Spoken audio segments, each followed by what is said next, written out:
తిరుపతి స్వామివారి దర్శనం ఇలా అవుతుందని అనుకోలేదని ఒక షార్ట్ అప్లోడ్ చేశానండి నేను. దానికి వ్యూస్ అయితే 3.1 లాక్స్ వ్యూస్ వచ్చినాయి.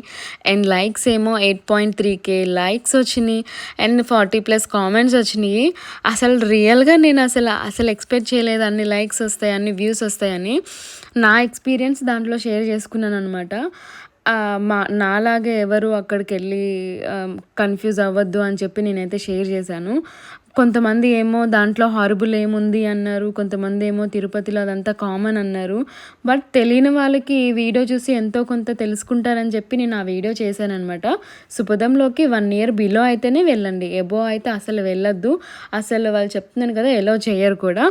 అండ్ ఆ వీడియోకి అంత సపోర్ట్ వస్తదని నేనైతే అసలు ఎక్స్‌పెక్ట్ చేయలేదు. కొంతమంది గోవిందా అని కామెంట్ చేశారు. చాలా హ్యాపీగా అనిపించింది నాకైతే ఆ వీడియో చూసుకొని. మీరు కూడా చూడకపోతే కింద ట్యాగ్ చేస్తాను. ఒకసారి చూసేయండి. అంతే.